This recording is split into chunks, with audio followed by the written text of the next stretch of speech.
بسم اللہ الرحمن الرحیم۔ مصر کے شہر اسوان میں ایک گاؤں آباد تھا۔ وہ گاؤں آبادی کے لحاظ سے ایک چھوٹا سا گاؤں تھا۔ اس گاؤں کے اکثر لوگ کھیتی باڑی اور کچھ لوگ بازار میں تجارت کر کے اپنی زندگی کا گزر بسر کرتے تھے۔ وہ گاؤں اسوان شہر کا سب سے چھوٹا اور خوبصورت گاؤں تھا، لیکن وہ گاؤں جہالت سے بھرا ہوا تھا۔ اس میں کوئی آدمی پڑھا لکھا نہیں تھا۔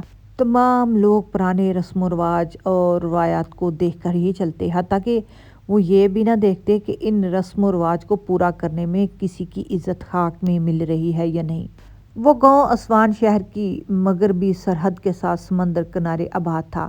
دوستو، یہاں آپ کو اسوان شہر کے بارے میں بتاتے چلیں کہ اسوان کو تاریخی طور پر جنوبی مصر اور اس کے جنوبی دروازے کے اہم ترین شہروں میں سے ایک سمجھا جاتا۔ یہ مصر کا جنوبی گیٹ وے ہے اور دریائے نیل کے مشرقی ساحل پر دریائے نیل کے پہلو میں واقع ہے۔ یہ قاہرہ سے 799 کلومیٹر دور ہے۔ قدیم مصری زبان میں اسوان شہر کو سونے کا نام دیا جاتا ہے، جس کا مطلب بازار ہے، جہاں یہ ایک تجارتی علاقہ ہے اور تجارتی قافلوں کا ایک ٹھکانہ تھا۔ وہیں یہ نوبیا آنے اور جانے والے قافلوں کا تجارتی مرکز بھی تھا۔ مطلبیہ کے دور میں یونانیوں نے اس کا نام بدل کر سین رکھ دیا۔ پھر اخبار نے اسے اسوان کا، اسے سونے کا ملک بھی کہا جاتا ہے، کیونکہ یہ نوبیا کے بادشاہوں کے لیے ایک بہت بڑا خزانہ یا قبرستان تھا جو وہاں ہزاروں سال سے مقیم تھے۔ اور یہ گاؤں اسوان شہر کا سب سے خوبصورت گاؤں ہے۔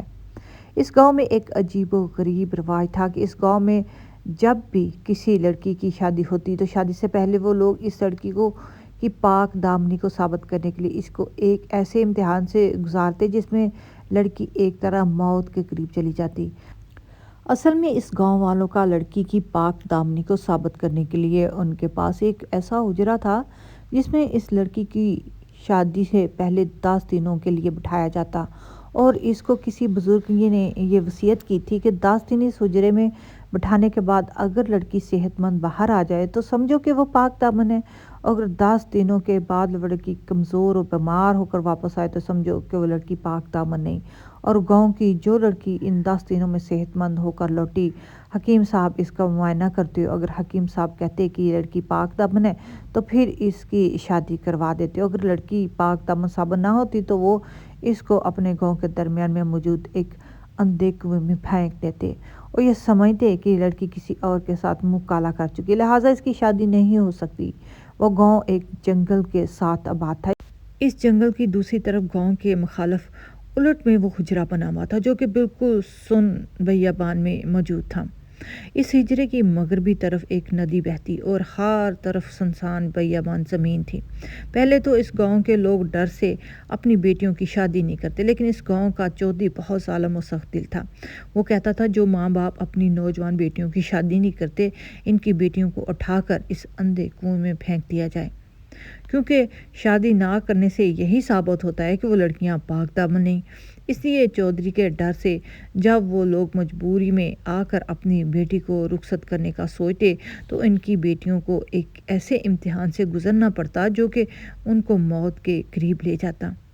جب بھی کسی لڑکی کی شادی ہوتی تو اس سے پہلے وہ ایک قیامت سے گزرتی، وہ لڑکی چیختی چلاتی رہتی، لیکن گاؤں والے مجبوری میں آ کر چودھری صاحب کے کہنے پر اس لڑکی کو جا کر حجرے میں بٹھا دیتے اور حجرے کا دروازہ بند کر کے باہر سے تالا لگا دیتے۔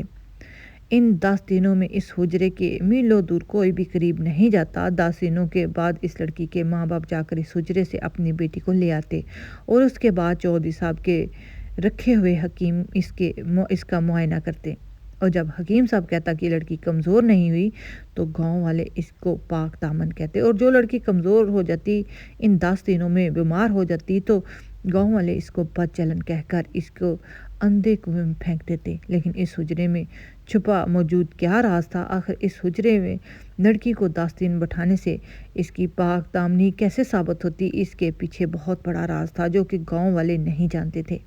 وقت گزرتا رہا۔ ایک دن لوہار کی بیٹی جو کہ دن بدن جوان ہوتی جا رہی تھی، کہ اس کی بیٹی بہت خوبصورت اور حسین و جمیل تھی، جب اس کی عمر 17 سال سے 18 سال ہوئی تو چودھری صاحب نے اپنے منشی کو اس لوہار کے پاس بھیجا اور کہا کہ تم اپنی بیٹی کی رخصتی کی تیاریاں شروع کر دو، کیونکہ تیری بیٹی جوان ہونے والی ہے۔ جب لوہار نے اپنی بیٹی کو دیکھا تو وہ زور و قطار رونے لگا۔ اور کہا اے بیٹی بہتر تو یہی تھا، تمہیں اس حجرے میں 10 دن اکیلا بٹھانے سے بہتر میں مر جاؤں، لیکن کیا کروں، یہ امتحان ہے اور اس سے آپ کو گزرنا ہوگا۔ میں جانتا ہوں تیرا پاک دامن ہے، تجھے آج تک کسی آدمی دیکھا نہیں، چھوا تو دور کی بات۔ چودھری صاحب جانتا ہے کہ اس کی بیٹی بہت خوبصورت ہے، لہٰذا چودھری صاحب کو لاہور کی بیٹی کی شادی کروانے میں کچھ زیادہ ہی جلدی تھی۔ وقت گزرتا رہا، جب اس کی بیٹی ٹھیک 18 سال کی ہوئی تو چودھری صاحب نے پھر اپنا منشی لاہور کے پاس بھیجا اور کہا کہ جا کر لاہور کو خبر دے دو کہ اگلے مہینے اس کی بیٹی جس سے وہ چاہے شادی کروا دی جائے۔ وقت گزرتا رہا، جب لاہور کی بیٹی کی شادی قریب آئی تو بڑا ہی پریشان ہوا اور سوچتے سوچتے اسے ایک رات اپنے خیمے میں نیند آ گئی۔ نیند میں وہ خواب میں سلطان صلاح الدین ایوبی رحمۃ اللہ علیہ کو اپنی طرف بلاتے ہوئے دیکھتا ہے، لیکن وہ لاہور اٹھنے کی کوشش کرتا ہے لیکن نیند کی وجہ سے اٹھ نہیں سکتا۔ اسی خوف میں اس لاہور کی آنکھ کھل جاتی ہے اور جب وہ بیدار ہوتا ہے تو اسے یہ پتہ چلتا ہے کہ میں تو اپنی ہی جھونپڑی میں موجود ہوں۔ وہ بڑا حیران ہوا کہ آخر سلطان صلاح الدین ایوبی رحمۃ اللہ علیہ مجھے کیوں بلا رہے تھے۔ پھر اس کے دل میں یہ خیال آتا ہے کہ ہو سکتا ہے کہ سلطان صلاح الدین ایوبی رحمۃ اللہ علیہ مجھے اپنی بیٹی کو بچانے کے لیے بلا رہے ہوں۔ یہ سن کر وہ لاہور صبح ہوتے ہی اپنے گدھے پہ سوار ہوا اور اس نے سلطان صلاح الدین ایوبی رحمۃ اللہ علیہ کے محل کی طرف سفر شروع کر دیا۔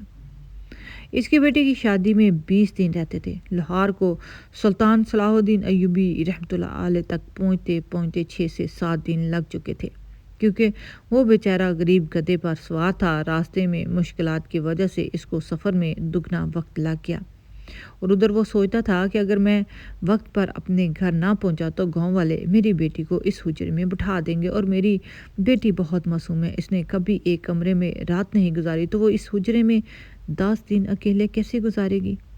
اکثر گاؤں والے جانتے تھے کہ یہ لڑکیوں پر ظلم ہوتا ہے، لیکن اس چودھری کی وجہ سے، اس بزرگ کی گئی وصیت کی وجہ سے ان لوگوں کو اپنی بیٹیوں کو پاک دامن ثابت کرنے کے لیے اس حجرے میں بٹھانا پڑتا۔ دوستو، یہ واقعہ اپنی تاریخ اور اپنی نوعیت کا بہت ہی انوکھا دلچسپ واقعہ ہے، لیکن اس واقعے کا نتیجہ بڑا ہی انوکھا نکلنے والا ہے۔ 7 دنوں کے سفر کے بعد وہ بوڑھا بزرگ سلطان صلاح الدین ایوبی رحمۃ اللہ علیہ کے محل کے دروازے پہ پہنچا تو سنتری نے اس کو گدھے پہ دیکھ کر دور سے روک لیا اور کہا کہ تم کہاں جا رہے ہو؟ تو اس نے کہا کہ میں سلطان صلاح الدین ایوبی رحمۃ اللہ علیہ کے حکم پر اس سے ملنے کے لیے آ رہا ہوں۔ یہ سن کر سنتری نے کہا، بوڑھے سلطان اور تمہیں بلانے کے لیے کیا کہے گا، اپنی اوقات تو دیکھو۔ اس بوڑھے بزرگ کو بڑا افسوس ہوا اور کہا اگر میں سلطان کو نہ مل سکا تو پھر کیا ہوگا۔ اتنے میں بوڑھا لاہور گدھے سے نیچے اترا اور زمین پر لیٹنا شروع کر دیا۔ اس کی زمین پر لیٹنے اور چیخو پکار کی وجہ سے ارد گرد کے لوگ اکٹھے ہو گئے اور اس جگہ شور ہونے لگا۔ تو اتنے میں سلطان صلاح الدین ایوبی رحمۃ اللہ علیہ نے اپنے سپاہیوں سے پوچھا کہ باہر شور کیوں ہے؟ تو ایک سپاہی نے بتایا کہ حضور، ایک آدمی گدھے پہ سوار دروازے پہ آیا ہے اور کہتا ہے کہ مجھے سلطان نے بلایا ہے، اور چونکہ ہم جانتے ہیں کہ وہ جھوٹ بول رہا ہے لہٰذا ہم نے اسے واپس جانے کا کہہ دیا ہے۔ یہ سن کر سلطان صلاح الدین ایوبی رحمۃ اللہ علیہ نے کہا کہ اس کو اندر آنے دو۔ سپاہی حیران ہو گئے اور اس لاہور کو لے کر سلطان صلاح الدین ایوبی رحمۃ اللہ علیہ کے پاس گدھے کے ساتھ حاضر کر دیا گیا۔ سلطان صلاح الدین ایوبی رحمۃ اللہ علیہ نے اس کو مشروب پلانے کا حکم دیا۔ مشروب پلانے کے بعد سلطان نے اس بوڑھے بزرگ کو کہا، میں نے تمہیں اپنے خواب میں پریشانی کی حالت میں دیکھا، لیکن میں نہیں جانتا تیری پریشانی کی وجہ کیا ہے۔ یہ سن کر وہ بوڑھا بڑا ہی حیران ہوا اور کہا، یہ خواب صرف میں نے نہیں دیکھا تھا بلکہ وہی خواب سلطان نے بھی دیکھا۔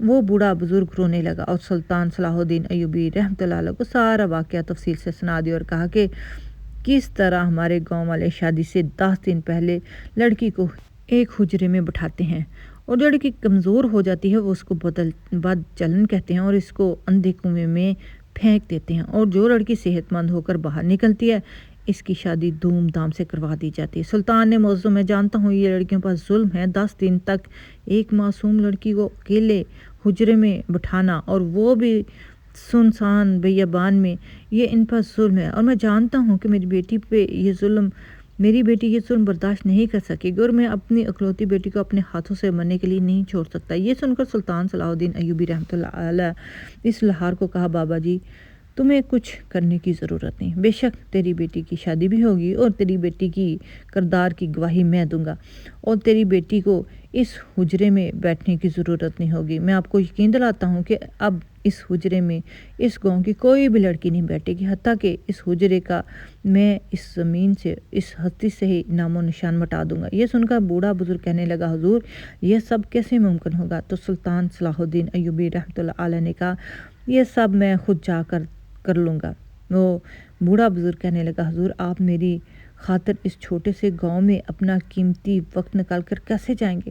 تو سلطان نے کہا کہ رعایا کا کوئی بھی مسئلہ سلطان کا اپنا مسئلہ ہوتا ہے، اور اپنے مسئلے کو سلجھانے کے لیے ایک سلطان کو ہی وقت نکالنا پڑتا ہے۔